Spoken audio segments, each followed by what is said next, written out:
Hi there, and welcome to the Curious Collective podcast, conversations designed for the veteran and first responder community to bring awareness to those holistic practices that help us live our best life. So tap into the wisdom and knowledge of our guests to heal, transform, and live as your true soulful self.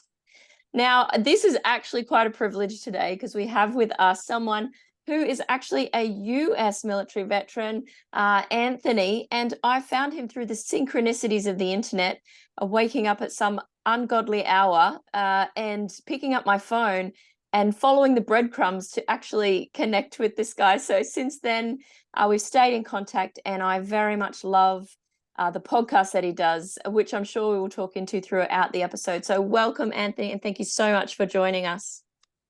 Hey, absolutely. Thank you for having us. I tell you what, I never thought I would find myself here, but here we are. Talk about universal connection. So cool. So I would love for you to share with the listeners what it is that you're doing in the world right now. Okay, well, that's kind of a multifaceted answer. I think that we'll start off with the top layer of things, and we've been running a podcast here in the United States for about a year, and in that year, it's been an incredible whirlwind of events that have taken place. We are much further ahead than we thought we would be by the end of this year. I didn't really have a whole lot of expectations. But underneath the podcast is a integration network. And what we've been doing, obviously our podcast is steeped in personal growth. So everything that covers the field of personal growth, whether it be health, nutrition, fitness, diet, and exercise, that all goes part of that.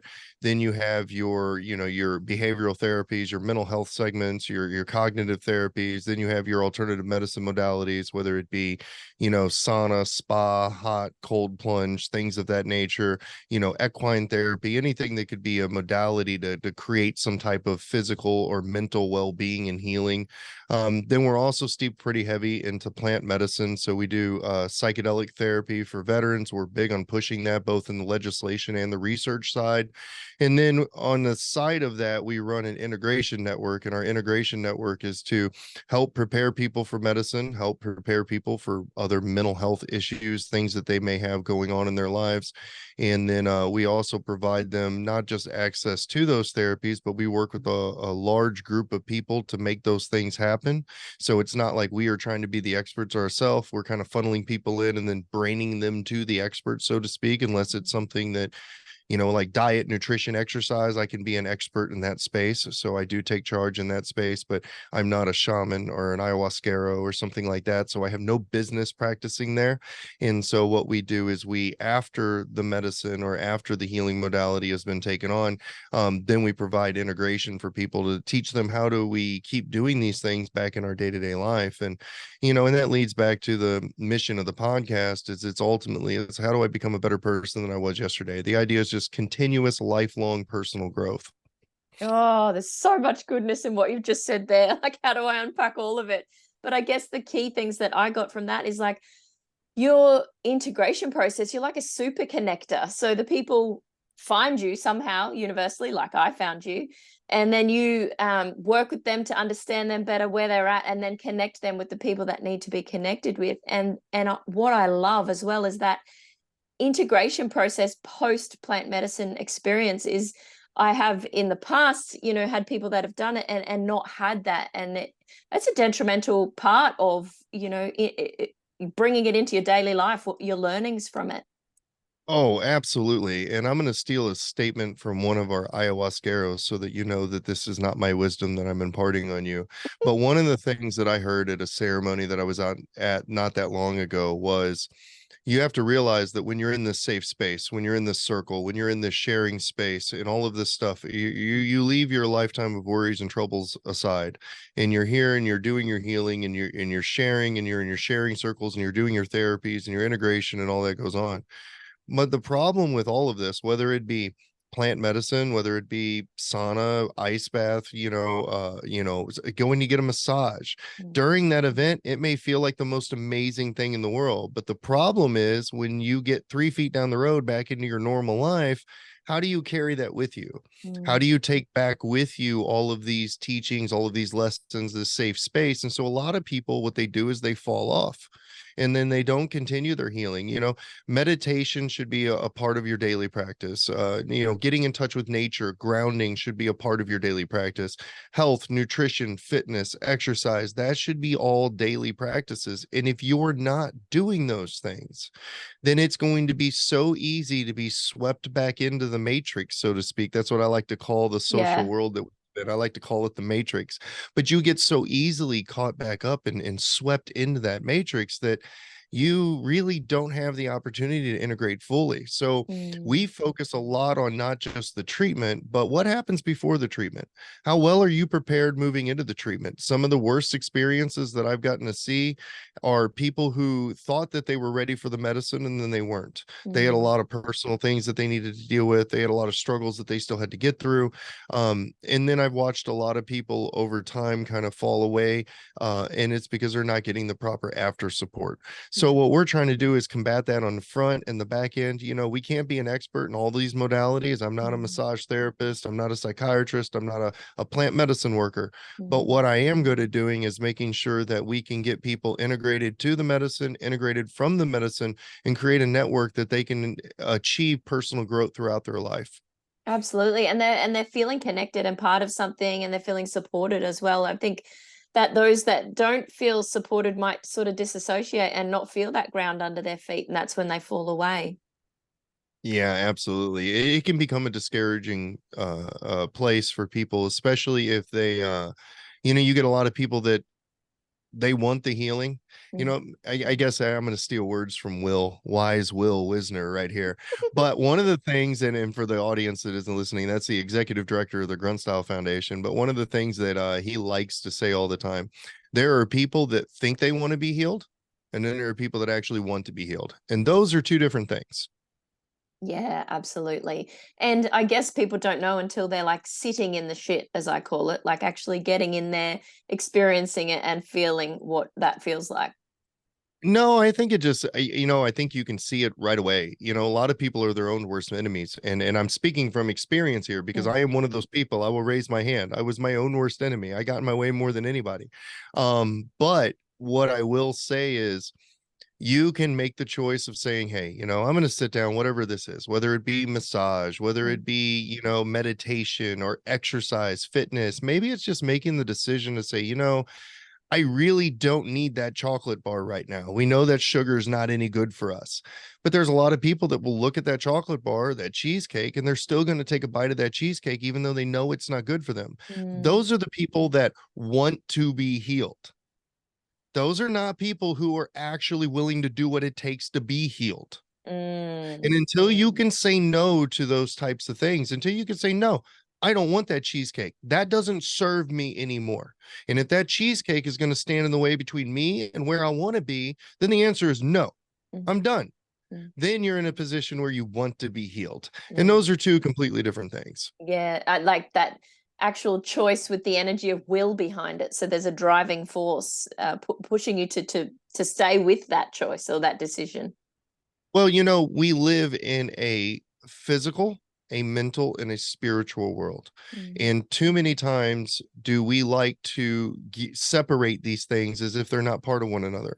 Your mental and your spiritual has to be aligned. And you see a lot of people that their mental and their spiritual are on point and they're right there. But then you see their bodies and they're hundreds of pounds overweight. They're out of shape. They don't know how to eat. They don't understand nutrition. They don't understand exercise. They don't understand health at all. So you talk about supplements or any other modality that comes into that space and they know nothing about it. But we cannot manifest anything into our physical existence without interacting first in our physical plane, which is through our bodies. Mm. You can think about things until you're blue in the face. And do thoughts have power? Absolutely. But thoughts acted upon through action have manifest. And that is how you achieve the things that you want to achieve. And when you don't put the actions to back up what you're thinking, doesn't back up your words, then you really don't have anything yet. Yeah, out of congruence or out of alignment within your It's body, all mind, spirit. Yeah, it's all about balance. yeah, It's all yeah. about balance. So these people that are coming to you that you're supporting and helping, what do you get out of that? Like how does that serve you to be of service to others? I get to help people. Yeah. I get to be a part of people waking up and getting out of this matrix and seeing the truth and finding them true selves. What more do you want? Yeah, yeah. That's the greatest mission of all. And have you done this through like having tread that path yourself, gone through that journey, like from where you are now? Where did you start, and what was the pivotal point to bring you into this work that you're doing now? Oh man. Okay. Well, there's a long answer, but I'm going to do my best for your audience. I know you shoot shorter episodes than we typically do, so I'm going to try not to soapbox, but I'll give a couple of good examples that I think will help you understand a little bit about that. But yes, to answer your question in a affirmative way, I absolutely am speaking from experience. I have not always been this way. In fact, I was as 180 degrees from who I am today as I could be, probably as early as 3 years ago. I say that loosely because I do believe that all people that find their way to an ultimate path of healing, I think we're too hard on ourselves. If you look back on ourselves, even at our worst point in life, at some point you make a decision, and in that decision you say or do something that sets you on this path. So it's not all bad. Even when you're at your absolute worst, it's not all bad. Yeah. But for me, the turning point was 3 years ago. I got a divorce, and I was married to a woman that I did not respect very much. In fact, we had grown apart. We were very close when we got married at the first, and then we grew apart. I had a lot more education than she did. And a lot of people don't know this about myself, but I am in my PhD program through Walden University, so I have an all but dissertation. So I'm highly educated. I teach at college as a university professor, and she didn't have a whole lot of education. And as we know, in a worldly sense, that can form a sense of arrogance, which I was guilty of. And so I didn't have a whole lot of respect for her. I didn't respect her thoughts, her feelings, any opinions. And when we had got divorced, there was a theme of things that she would complain about in our relationship over the last several years that I had kind of chalked up to just aimless whining or bitching. I guess you hear that a lot. I don't know how men in Australia are, but men in America definitely are like, she nags at me all the time. Well, she was definitely nagging all the time. And I completely dismissed it. I got a divorce and I moved on and I hand grenaded my life. There was a whole slew of terrible decisions that were a part of that. But when I got with my current wife, which was actually only just a few months later, we were together. We had this like whirlwind relationship that just got super hot and it was amazing and everything was going great. And then all of a sudden, out of the blue, she's mad at me. And then she's telling me almost verbatim, word for word, the exact same things that my ex would sit there and say to me.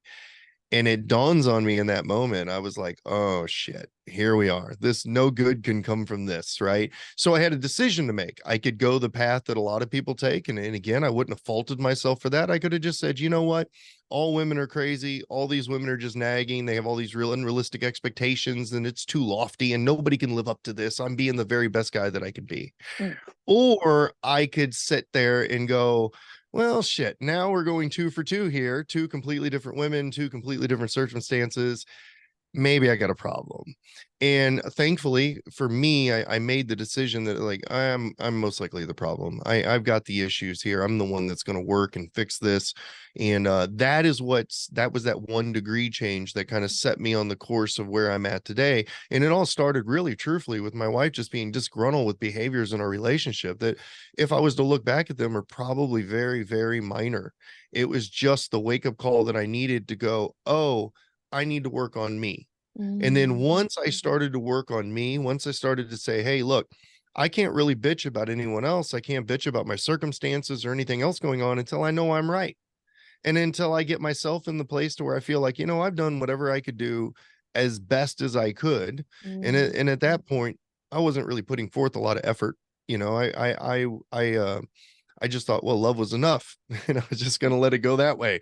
Every woman out there is like, see, I told you. But I had to learn that lesson. And then once I learned that lesson, then I learned that like, no, what is enough is that this takes effort. This relationship takes effort. I take effort. She takes effort. everybody has got to be putting in effort. And if she's working on her and I'm working on me and we're working on each other and we're supporting each other and we're creating space and love and support in this group, then we can grow together. Yeah. And that was the catalyst for everything that I've went on from that point. I mean, that's 70 pounds later. I was about 70 to 80 pounds heavier. Yeah, I was a mess. That's multiple suicide attempts later. I have literally almost killed myself more times than I can count. At my peak, it was 2 to 3 times a week that I would be sitting on a couch with a gun in my hand thinking about taking my life. Cyclical depression was definitely a big part of my issue, which all stem from existential crises and things of that nature. So it's been a really, really long start, but it all started with that realization of it took a second person to tell me the same information as the first. And then once I heard that information, then I had to ask myself, is this true? And if I determined it's true, then I got work to do. And I said, you know what? I got work to do. And here we are. That was the end of the story. Wow. It's like full accountability, isn't it? Like just choosing, okay, what next? So what was the thing you went to first? What did you try first on that path after you'd come to that realization? Listening. I wasn't listening. In fact, I've suffered a couple of things that I would think that have been a detriment to me in my life. I need to say this I don't want to sound boastful. I am not the smartest person in the room. In fact, I'm not even a genius. I've been at a PhD program. I have met geniuses. I am not one of them. I was the dumbest kid in the PhD classroom. But compared to most people that I meet, I am more intelligent than most people that I meet.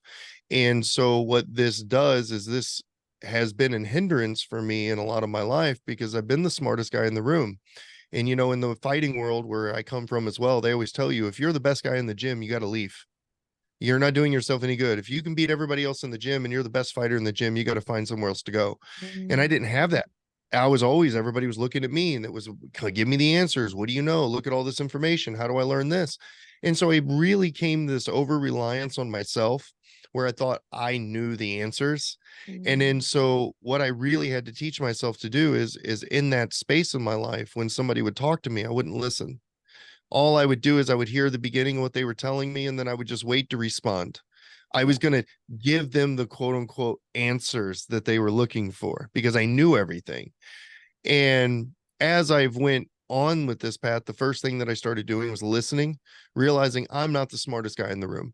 And it doesn't matter if I am or I'm not. The fact is, I've learned stuff from my children at very young ages. I've had my 6-year-old kids teach me lessons that some adults could never dream of. Yes. And I've had my It's good like that. 17-year-old kid. Oh, 100%. I've had my dog teach me lessons. Like you want lessons on like loyalty and respect and some other things like that. Like watch your dog for 5 minutes and then tell me you're a loyal person, right? So you can learn from anywhere. And I had to open myself to that idea. I had to stop trying to tell people the answers. I had to stop trying to interpret what they needed. And then I just had to listen to them tell me what they needed, and then ask myself, how can I best serve this person? Maybe I'm going to best serve this person by just shutting up and sitting here and just listening and being a friend. Maybe I do have advice for this person, but maybe I should ask them if they want the advice first. Oh, that's a big one. Listeners, wind that back. That, like, I feel like in today's day and age, there is so many people out there just like spewing their advice everywhere. And it's like, that is such a potent thing to actually ask. I have an insight. Are you open to hearing it? Oh, 100%. And one of the things that I found over the years is it's not about having the right answer. You can have the right answer to something. And again, and I want to be loose on that too, because I don't actually believe in a right. Right is defined by, does this produce the consequences that you were agreeable to?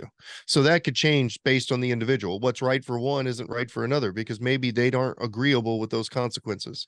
Yeah. But I would say that in many situations, I have a perspective that I feel will yield the consequences that somebody is looking to gain from that situation.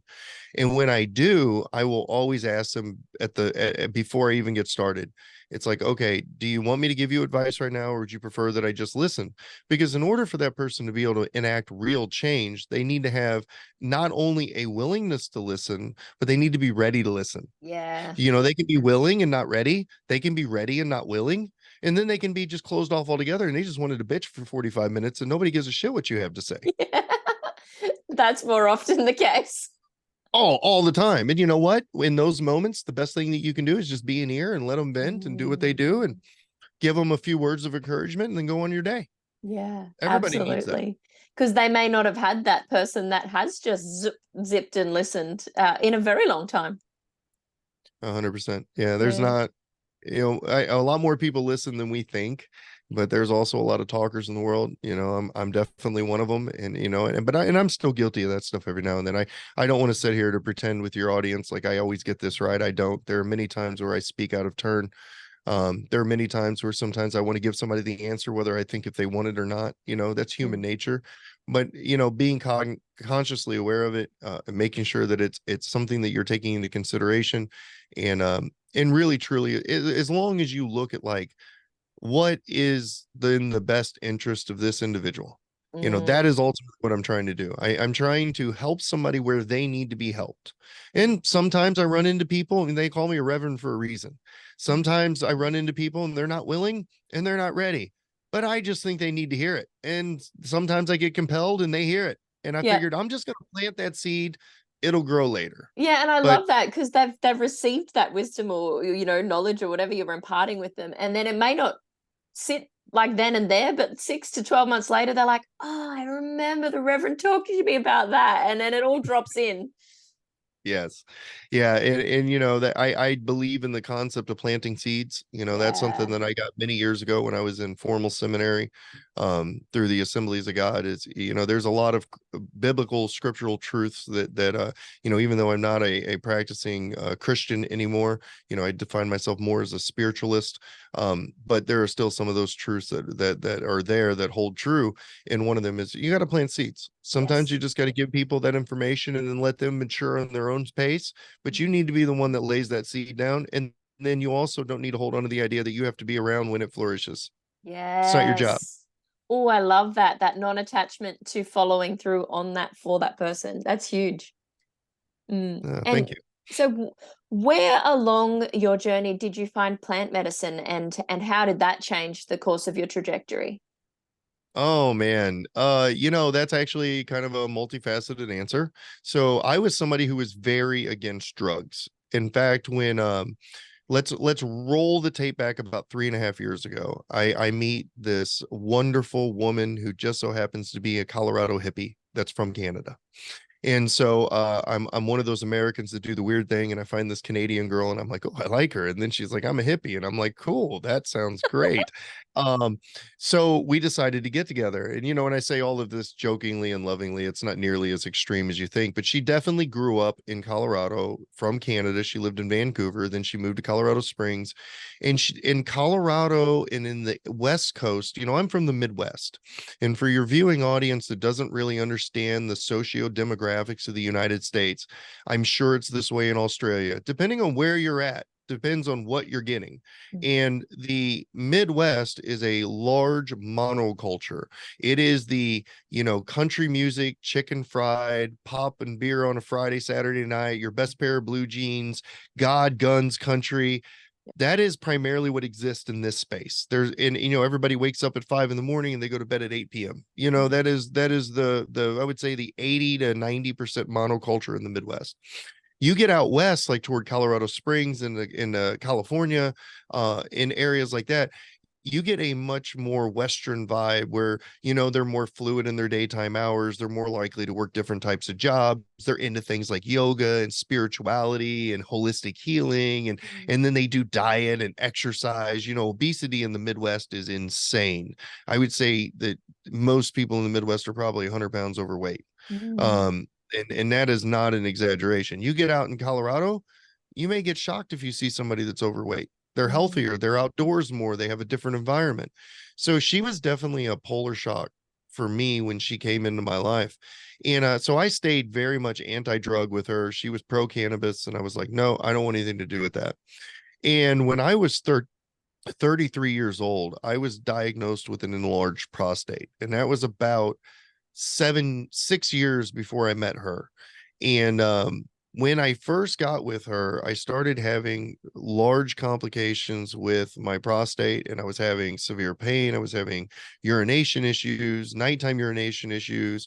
I was having like erectile dysfunction issues, and all these things were coming up. They were like, look, this isn't sustainable. I'm not Mm, okay here. And mm. so I went to the VA and I talked to the VA because I have urology through the Department of Veterans Affairs. And I said, hey, fix me. And they looked at me and they said, they did a physical exam. They said my prostate was about 200% the size that it was supposed to be, but they didn't know if I had cancer or not, and that they would check me again in 10 years. And I think I Years. was 30. I was 39. And I was like, 10 years. They're like, don't worry. Prostate cancer is slow growing. Even if you have it, we'll have time to deal with it. Oh, So then geez. so then I go down to my local clinic.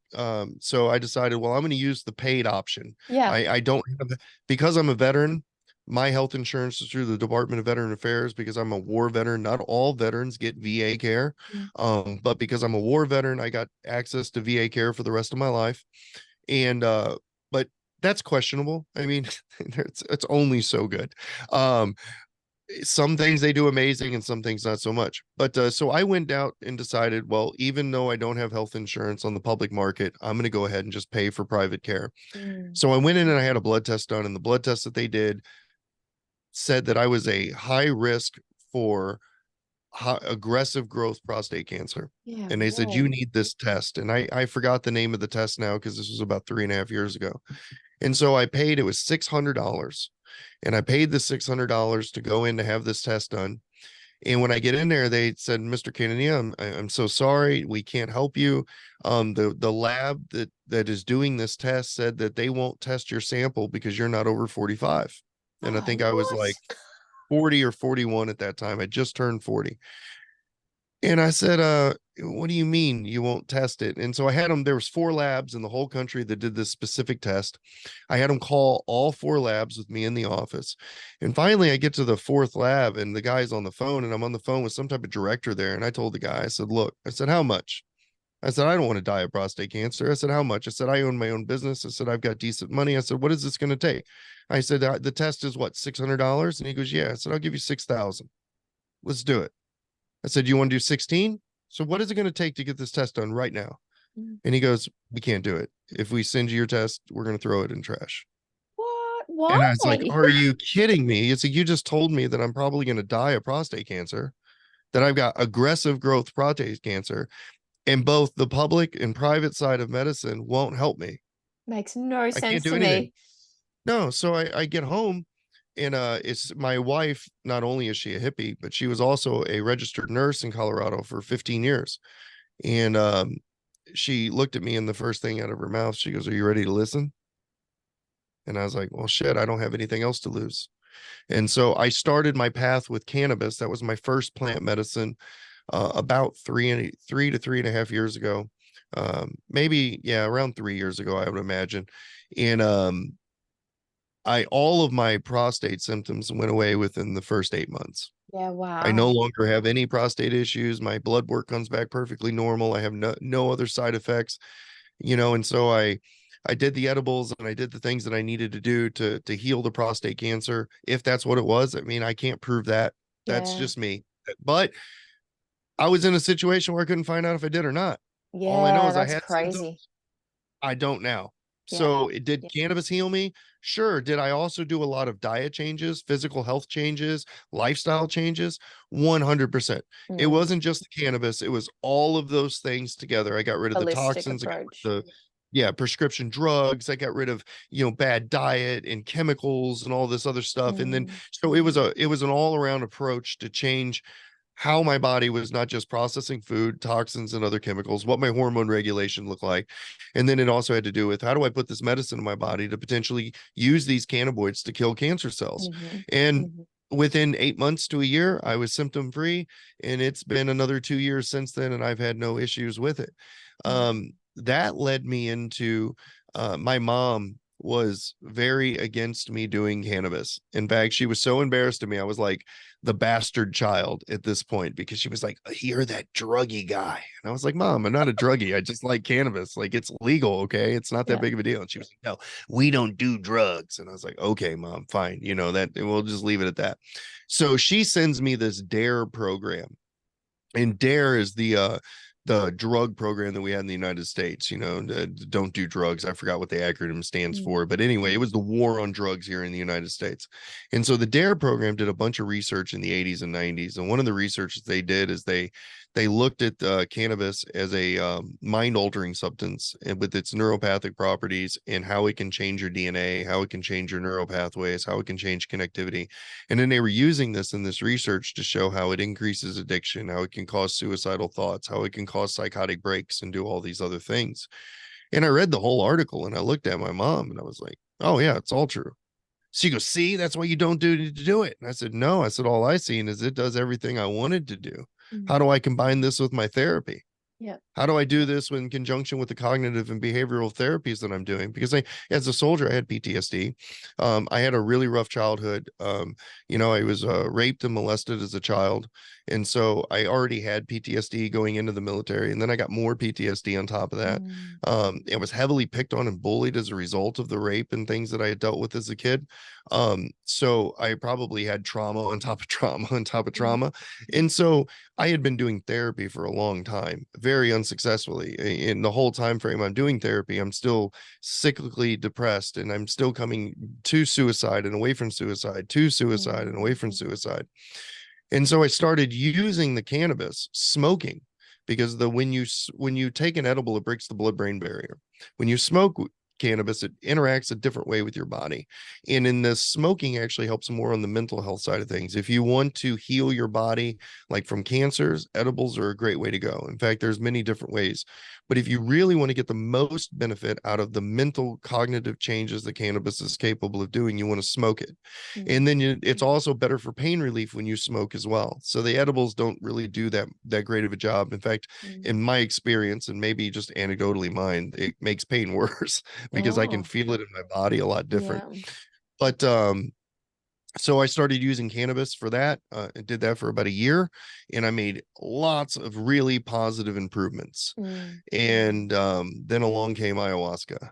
And before ayahuasca, I'd started to experiment a little bit with microdosing with mushrooms. So I was Mhm. doing psilocybin, doing microdosing only. I was not taking a hero's journey or doing anything like that.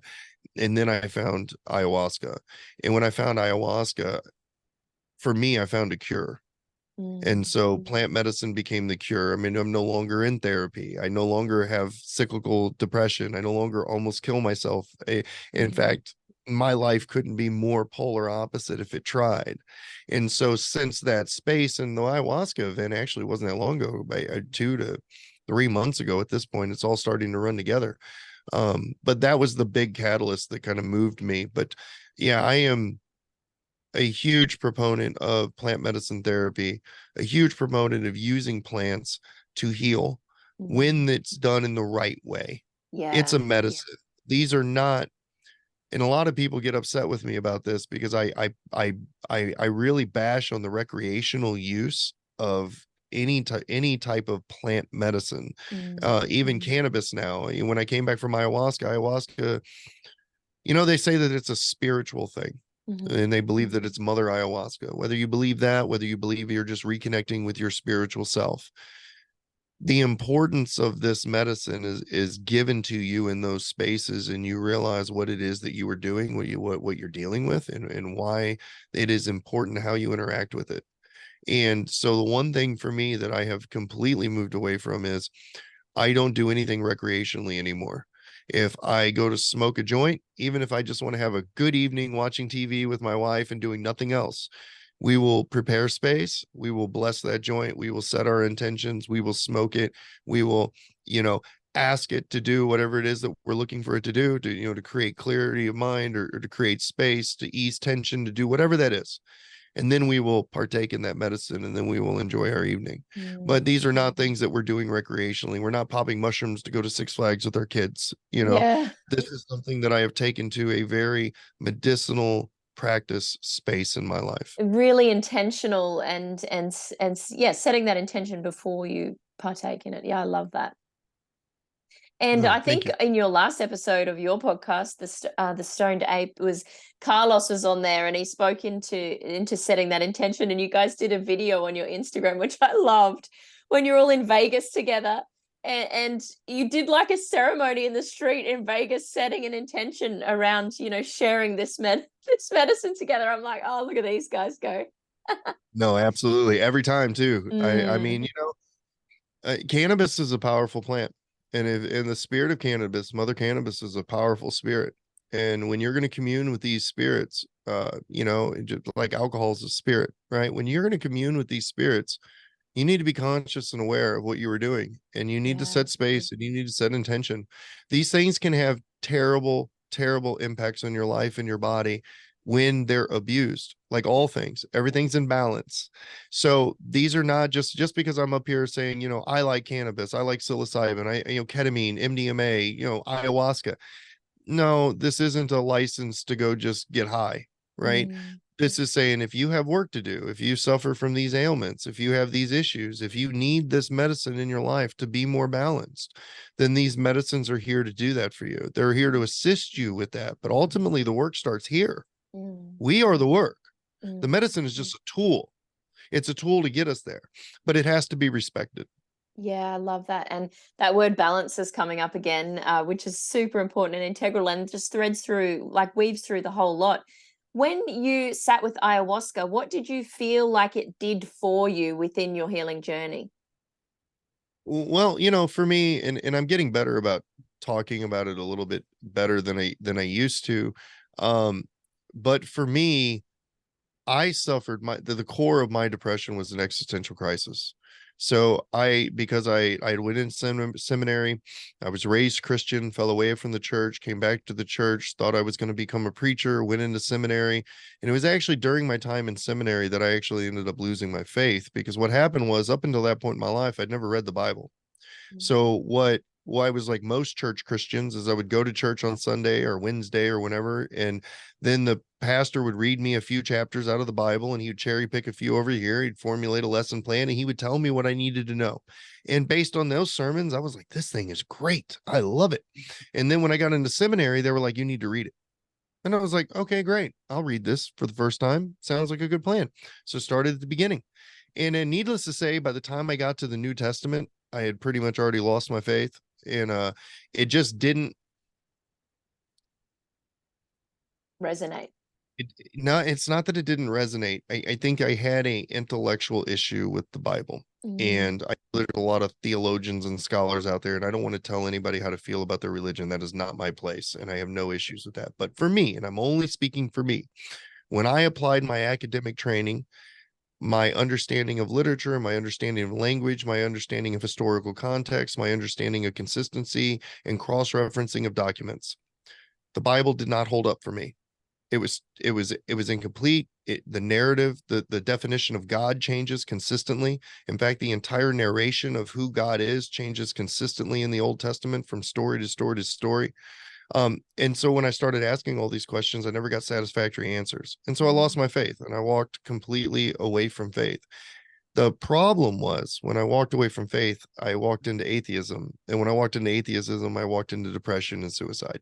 Unfortunately, we are not a group of a species that lives very well without hope.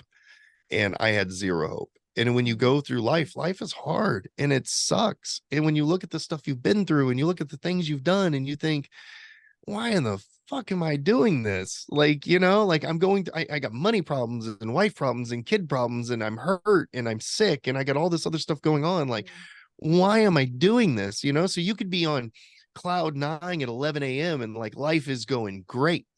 And then one or two mistakes later in your day, one or two bad happenings, 7 o'clock in the evening, you're sitting on the couch wondering, like, why am I still here? Like, why am I mm, doing this? mm, And so that was my core driver. That was what was getting me, is because I didn't have anything to believe in. And I didn't know why, even though I had gotten to a point before ayahuasca where I would define myself as a spiritual person. I had a lot of the right answers, but I had none of the understanding. And mm, so I conceptually understood things. I conceptually understood source, and I conceptually understood being a part of source and what oneness was. And I could lay some of these things out for you, but I had no understanding of it. I had no relationship with How it. that felt through your body. Oh, yeah, and not even a little bit. It was all in my mind. It Mm. wasn't in my spirit. And so when I went to ayahuasca, ayahuasca connected the spirit. I believe that what happens when you go to ayahuasca, and I've done enough psychedelics at this point where I feel I can speak with a little bit of authority on this. Mm. The psychedelics that I've done up to ayahuasca are all very different than ayahuasca. And when you go into an ayahuasca, you're very clear. It's just like I'm talking to you right now. Like when I'm on the other side of wherever it is that we're going, I believe that we're going to the other side of the veil. Mm. But when you go there, you are not drunk. You're not under some substance. You're not falling over. Like you're so clear, and you're understanding. There's a thing in ayahuasca called download. And it's the only place I've ever had that happen because, I've done in fact, we did a hoppe ceremony here just this past weekend. And when you do a hoppe ceremony, you smoke a ridiculous amount of cannabis. You get as high as you can possibly get. You're in ceremony, you're doing guided meditations, and then you use the hoppe. And the hoppe is like a mixture of like mupacho and some other stuff. So you could use whatever different plants you want to get. And it is very much just as authentic of a psychedelic experience as mushrooms or psilocybin or whatever. And I got a lot of visuals out of that. I seen a lot of things, but I didn't understand them. Mm. I had this moment in the journey that I had this weekend where I seen this ball of light and this colors of light, and then out of this light came this image of a dragon. And I really had no idea what to make of that. I was just like, well, this is interesting. I'm gonna have to unpack that later. Like, obviously there's some significance here, but I don't know what's going on. Mm. If that would have been ayahuasca, I would have just known. Yeah. You would have seen the dragon and everything. You would have just known. You would have known exactly who that was, what that was, where it came from, why it was there, and all of the book of information that came with it. And it Mm. comes to you in a second. And you Yeah, just know. wow. It's like the And knowledge that's why passes through you. Like, it's like the closest thing I can define to it is like being plugged into the Matrix. yeah, wow. When you watch the movie The Matrix and they plug Neo into a chair, and then all of a sudden he jerks and jolts, and then he's like, I know Kung Fu. That's ayahuasca. Yes, please. Like it's insane Mm. the amount of information that you get. When I was in ayahuasca and I was asking questions, like, the first thing that it dealt with me was my existential crisis. Mm. So I got to ask questions. I rejoined back to the source, and you're there because you just know.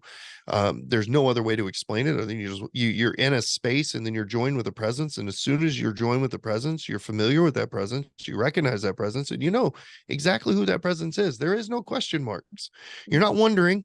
You just know. You're just like, oh, okay, that's a thing now.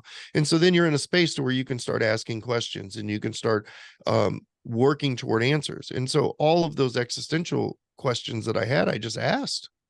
And then I was like, I would ask a question, and then I would just know the answer. Yeah, And yeah. it was the most insane thing I've ever been through in my life. But it is something that is very different from other types of psychedelics. I've not had anything else do anything close to that. Mm. And that process that you experienced your first time with ayahuasca with, was that a duration of time? Was that over a period of like a week or 2 weeks? Yeah, I went to a retreat, and so we sat with the medicine for 3 days. We did 3 days in a row. And I thought that was kind of an interesting significance. Now, since I've done it, I found out that there's all different variations and patterns. You can sit 4 days, whatever. Three is just what it was chosen for me. Um, what yeah, so you sit with the medicine every single night, and then it's a 4 to 6 hour experience. You're under the influence of the medicine for quite some time. Could take a little long to kick in, up to about an hour and a half or 2 hours, and then you'll sit with it for the 4 to 6 hours. So you're there for about 8 hours at a time, usually around 5 to midnight or so. And I did that for 3 days, and then all 3 days, kind of work together. But there are purposes and things like that. And do you feel like you will go back and sit that again at some stage? Oh, absolutely. Yeah. Yeah. 100%. I have too much work still to do. Mm. And I love No, as well how you speak through your podcast about like the journey never ends. You're always uncovering new layers of yourself, or experiencing new things that you want to work on or move into. Oh, absolutely. I mean, this work is never done. You know, for me, what ayahuasca did for me is it got rid of all of the questions surrounding my existential crisis. Instead of sitting here every day beating myself up and not understanding why I'm here, not understanding the point of this. God is just some kid with a magnifying glass in this hill in the sky, and then he's just burning us like ants, and nobody gives a shit, and all the other stuff that you want to throw in that. I don't have those questions anymore. Mm. So now what I have is an awareness. I understand my true self. I understand source. I know and understand how all of this is connected.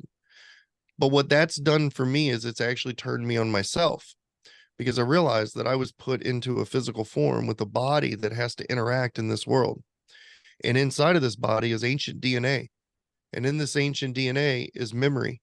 You know, we were outside last night, and we were listening. Me and my wife like to listen to music, and we sit on my front porch and we smoke and we do whatever.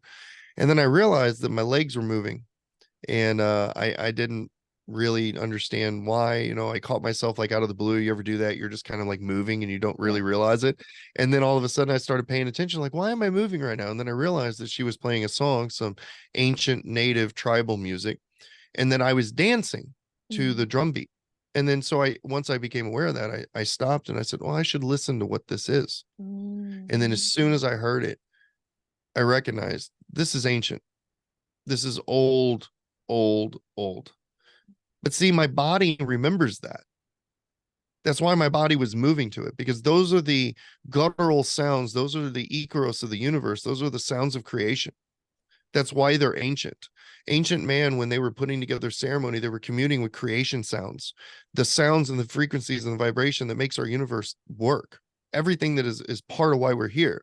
And so these ancient native sounds, we should understand these. We should know these. They're in us. They're in this physical form. We're attached to our heritage. We're attached to our ancestry, whether we like to believe that or not. So now what it's done for me is it's taken this lens, and instead of putting it on the external world and the existential world, is it's went to me now. And now I'm like, okay, what can I figure out? Like, can I talk to trees? Can I talk to animals? Because it seems like that should be something I should be able to do. Like, Boom, let's do it. I can figure this out. Yes. So, you know, and I say that's kind of a joke, you know, your audience is going to be like, this American guy is fucking crazy. But I love it. Welcome to the army. You could tell I've been sick. Sorry about that. But we have you know, now I believe that all these things are possible. So now my internal curiosity is going inward. I'm looking at my DNA. I'm looking at my body. I'm thinking, okay, how does my spirit interact with my brain to heal my body? Because I lost that. Doesn't mean we don't know how to do that, because that's the way it was designed. I know that from placebo effect and all of these other things out here, that my brain is just as capable of healing my body as any medicine. Now what I want to do, I want to figure that out. Yes. And I love the word curious. And I love that you've turned that lens inwards, because that is so powerful and so potent. And your self-discovery now is just going to be exponential. I hope so. I'm excited about what I find out, or maybe I won't find out anything at all. I don't know. No, non-attachment. But you know what? Either way, there's a happiness that comes from not having that existential lens. There's a happiness from not having to look out there and wonder why anymore. And that is what, if there was anything that cured me, that was a cure. That got rid of that internal pain of wondering. And that was solved. And it was, not only was it just solved, it's replaced with such a pure love, such a pure collective love, not just for yourself, not just for the source, not just for, you know, the universe or whatever you want to call it, but for everyone and everything. Like, I can't wake up in the morning and go outside and look at a blade of grass without just being in awe of how beautiful it all is. And then you realize, like, it's just grateful every day that I get to wake up and be a part of this. You know, I used to think about that all the time. And I said this the other night, you know, my wife and I, we smoke way too much, but that's okay. But we were sitting out there the other night, and we were having this very conversation. And I said, you know, if I could have taken 1,000,000,000,000,000,000 guesses at how all of this works, of what existence is, never would I have came to what I have came to. It would just wouldn't have happened. Two, it's so absolutely beautifully designed that you can't help but stop after looking and understanding and just go, wow, you know, exactly the way I would have done it, which is ironic because we did do it. Yeah. And, you know, that makes it so beautiful is you realize this, like now you have this appreciation. You have this appreciation, this wonder, this excitement, this beauty that's around you constantly, this gift of life, this gift of experience, this gift of everything. And man, you know, it's like I tell people all the time. They said, well, you just did some hardcore psychedelics. And I said, doesn't matter. Man, I feel so good. Like, doesn't do it, who cares? Like, I don't give two flying flips if this was just psychedelics or if it was real. It has no bearing on me because I believe it to be true. And just the And the way you spoke. change, Yes, go. and the change it's made in me, the Mm, happiness, the mm. love, the life, the goodness that it's brought, man, it's everything. And that's what I wanted to speak into is like, I feel such an authentic truth coming from you there. And as you're speaking, like I'm feeling it through my heart. Like, because if you're in the energy of compassion, gratitude, joy, love, you can't be the opposite. Like, you can't be both. So when you're sitting in that energy, it just is. And it's 100%. beautiful. You know, it's a gratitude that I can't, it's hard to describe to somebody who hasn't felt it. It's a love that's hard to describe to somebody who hasn't felt it. And but that was, that's what ayahuasca did for me. If there was anything that really blew me away is, right before ayahuasca, there was another gentleman there that was at my circle, and there was only 13 people in my small cohort of people that went. And the one guy was a lifelong psychologist. He was a PhD psychologist, and he was there to work on his own stuff because being a psychologist can be kind of traumatic. And he had discussed with me about, 3 hours before ceremony, we had talked about God. Do we believe in God? Do we not believe in God? Do we believe in science? And, and both of us were kind of on the realm of like, we don't believe, but he was a little bit further than me. At least I describe myself as like spiritual. He was a very much an atheist. And I remember that first night he comes off the mat, I'm sitting at the edge of my mat and I'm kind of just letting things process. And, it was a ride. And he comes, he throws his cover off and he sits up and he's got his hands wrapped around his knees. He's taking deep breaths. And I'm looking over at him and I'm like, yeah, what's going on, man? And he looks at me and he goes, God is real. And I was like, I know, tell me about it. Like, yeah, newsflash, here we are. Now, what do we do with it? Yeah. So it's like, but once you feel that, because it's the most overwhelming sense of love that you could ever possibly imagine. There isn't, I think that's one of the things that hurts us here, because in this material form, in this material existence that we're in with the restrictions that are here, we aren't capable of recreating that love in this plane. The most pure love that we have here fails in comparison. All the love I have for my wife, as much as that is so emotionally overwhelming for me, it is nothing compared to what I felt when I was rejoined with the source. There is such a purity and true thing. And, Father Mark used to come on the podcast and he would always say, God is pure love. And I called him right after I was done with ayahuasca and I said, Father Mark, you're not wrong. And that right. in itself is a medicine. That energy of pure love is a medicine. Oh, it absolutely is. It just gives you a vibrance for life. It gives you understanding of why you're here.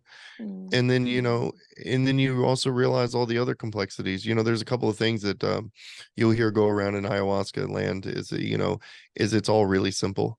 And because it is, everything is super simple. Like all the answers that answer our existential crisis is actually so simple. It's almost laughable. Yet it's more infinitely complex than anything that we could ever imagine. So it's both things. Yeah. But the thing that I think gets most people tripped up, and one of the things that Will has been my mentor in a lot of this. And one of the things that the best advice that he ever gave to me was two things. And one was, you got to lean into it. And I've used that in everything. I just started leaning into things when I feel compelled and I feel driven and I feel moving. I just lean into it. It's like, I can feel myself kind of being pulled, but what do we want to do? We want to resist. And Yeah. now I just like, I'll feel myself going that way. And I'm like, all right, let's go. Like Yeah. full speed ahead. We're doing Take this. me. You know? Yeah, exactly. And then the second piece of advice that he gave me was, you're this big. Mm. That's it. You're this big. And I was like, Speck. oh man, you're so right. Like we are specks of sand. Like we are nothing in the scheme of things. And when you realize that, there's humility that comes with that. And ayahuasca taught me humility, and that is not something that I would have ever had, because I was an arrogant person before ayahuasca, and very full of myself. In fact, I used to, at the college, one of the speeches that I would give at the college was I would actually speak against being humble, because the way I felt then was, if you look at all the successful people in the world, the Donald Trumps of the world, the Bill Gates of the world, they're not waiting in line at the water fountain with the rest of us. They're going up and butting into the front of the line. They're telling the rest of us to go find a different water fountain, or they're going to go build a water fountain next to ours, and they're going to be the only one in that line. Like, nobody is playing by the game that we are. We're the only one playing by this game. So I would say, don't be humble. Absolutely not. Like, you should be like everybody else. Like, it's a lion eat sheep world out here. Like, let's be lions and let's just go out there and do what we do. That's how you're going to get ahead in the world. And so that the opposite of humility is really what I approach life. I believed in being an alpha male. I believed in being an alpha person. I especially in business, and I would go out and I would just take what I wanted. That's what I did. And when I went through ayahuasca, the third night of ayahuasca taught me humility. And when I came out of that, and I was like, oh, okay, ayahuasca showed me three things. It showed me that I'm intelligent. It showed me that I am powerful, but then it also showed me that I should be humble. And that was the mind, body, spirit. And then it said balance. And I said, and that is how my lesson on the third night of ayahuasca ended. Is it had taught me those things, and it did it in a very beautiful, elegant way. But the summary of that was, you're intelligent, you're powerful, be humble. Oh man. And I am going to say on that note, because I don't think we can go further than that, because that was pure gold. Thank you so much for your amazing conversation, all you have shared with our listeners. And I would love to have you back on here again at some stage. That would be amazing. I will come on your show as often as you'd like. We're going to have to get you on the Stoned Apes podcast. Oh, that would be fun. Now, we shoot a little longer than you do. Yeah, that's all right. I could talk all day. Yeah, well, we'll put you up to that. So I would love to have you on the show, and we'll definitely launch that out and for our audience, and get them to meet you and your peoples, because I love your show. I love everything that you do. I've been listening since we contacted. I've been listening to several of your episodes. In fact, I messaged you a few times. It was like, hey, what about this person? I want to know more about that. Yeah, But they're so cool. I think it's great that you're doing the things that you're doing, and it's nice to know that the world is so much smaller, that people like us can be so aligned in our missions and yet be on completely opposite sides of the world. Yeah, absolutely. Thank you so much. And thank you, listeners. Katie out.